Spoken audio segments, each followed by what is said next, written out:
आगे आने वाले उनके पीढ़ी के साथ छुआछूत का व्यवहार ना हो सके। जैसे आप छात्रों का शोषण होता है पटना के रूम ओनर के द्वारा, हम नहीं शोषण से बचाएंगे तो कौन बचाएगा आपको?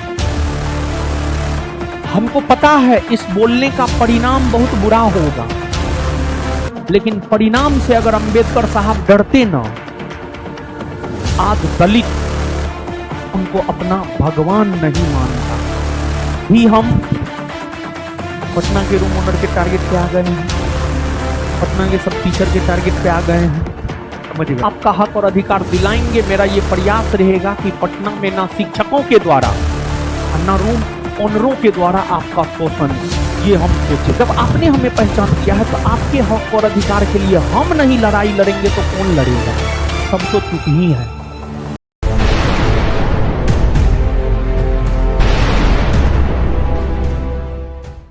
अशोक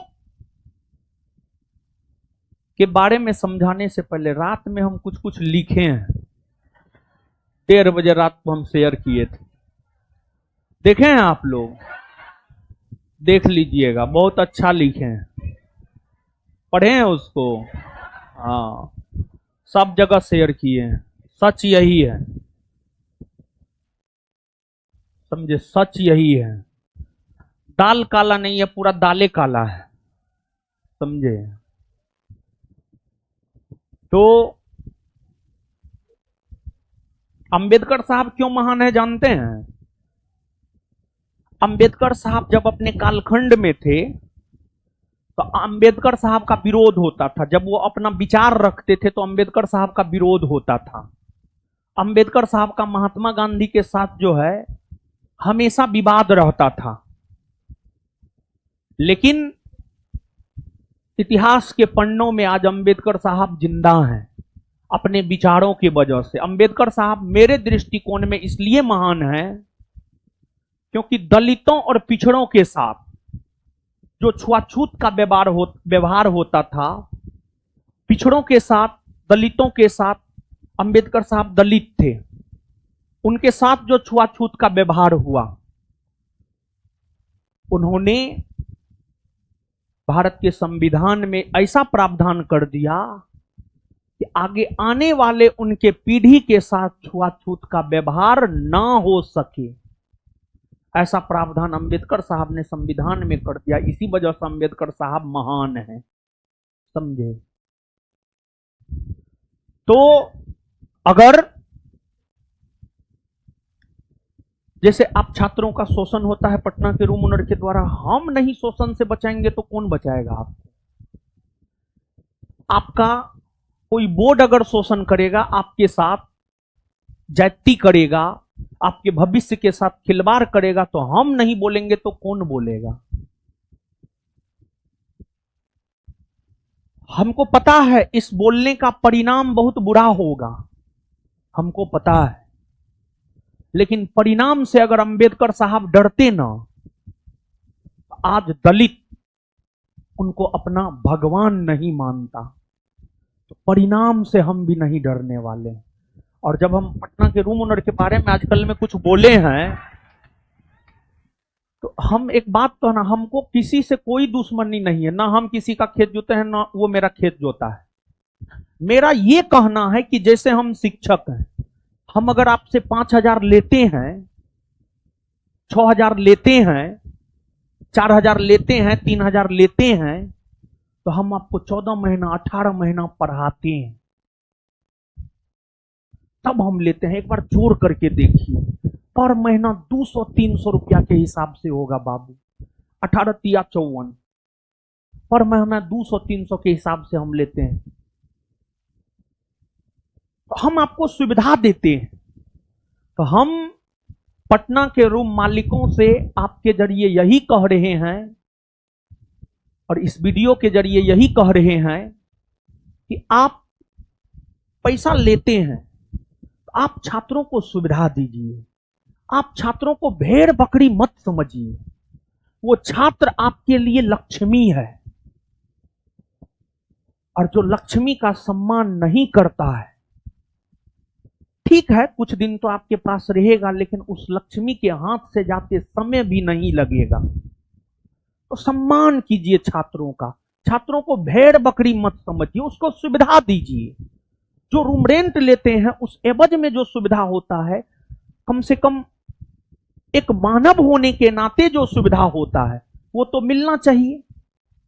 भारत इतना सुंदर देश है और हमारा संविधान इतना सुंदर है। जो अपराधी होता है, जो जेल में बंद होता है, उसको भी अच्छा खाना, रहने के लिए सोना मिलता है। तो हम तो आपको पे कर रहे हैं, तो आप हमें क्यों नहीं दीजिएगा? आपको एकदम देना चाहिए। हमको आपसे कोई दुश्मनी नहीं है। बहुत रूम ओनर जो है फोन उन किया कि आंदोलन सर मत कीजिए, रोड पे मत उतरिए। हम एकदम रोड पे नहीं उतरेंगे, लेकिन आप छात्रों को सुविधा दीजिए। लेकिन अगर आप छात्रों को सुविधा नहीं दीजिएगा तो हम जरूर रोड पे उतरेंगे, चाहे उसका परिणाम जो भी हो। अभी हम पटना के रूम ओनर के टारगेट पे आ गए हैं, पटना के सब टीचर के टारगेट पे आ गए हैं, समझ गए। और पूरे एजुकेशन सिस्टम को के टारगेट पर अभी हम आ गए हैं। खैर, उससे हमको कोई डर नहीं। अगर अम्बेडकर साहब परिणाम सोचते तो आज वो अपने अगली पीढ़ियों को अधिकार नहीं दिला पाते, तो हम भी परिणाम नहीं सोचेंगे।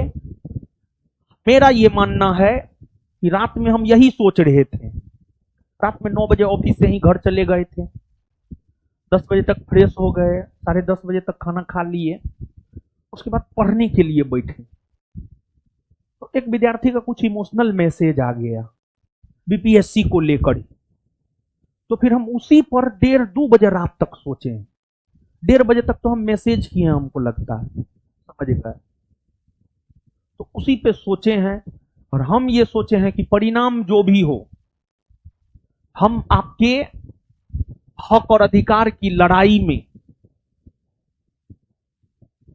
हम आपको आपका हक और अधिकार दिलाएंगे। मेरा यह प्रयास रहेगा कि पटना में ना शिक्षकों के द्वारा और ना रूम ओनरों के द्वारा आपका शोषण हो, ये हम सोचे हैं। भले इसमें कुछ लोग हमारे साथ खड़ा होंगे, कुछ लोग हमारे विरोध में भी खड़ा होंगे। अंबेडकर साहब के विरोध में भी बहुत सारे लोग थे, गांधी जी के विरोध में भी बहुत सारे लोग थे, जवाहरलाल नेहरू के विरोध में भी बहुत सारे लोग थे। लेकिन अगर वे चंद विरोध को देखते हुए अपनी आवाज पीड़ितों के लिए, शोषितों के लिए बुलंद नहीं करते, तो आज हम इतिहास में उनको नहीं पढ़ रहे होते। तो बिना परिणाम का चिंता किए हुए हम आपके साथ हैं और हम आपको पूरा अधिकार दिलवाएंगे। ये नहीं कि चेहरा किसी और का दिखा दिए, पढ़ा किसी और से रहे हैं। चेहरा दिखा दिए कोटा के टीचर का, पढ़ा रहे हैं ऐसे एड़ा गेड़ा से, समझ गए। तो ये तो हम नहीं होने देंगे जब तक हम जिंदा हैं। अब हम भी एजुकेशन सिस्टम में जो बुनियादी सुधार है, बुनियादी सुधार एजुकेशन सिस्टम में हम करवाएंगे। इसका बीड़ा हम उठाए हैं, रात में हम सोचे हैं, और बुनियादी सुधार होकर रहेगा बिहार के एजुकेशन सिस्टम।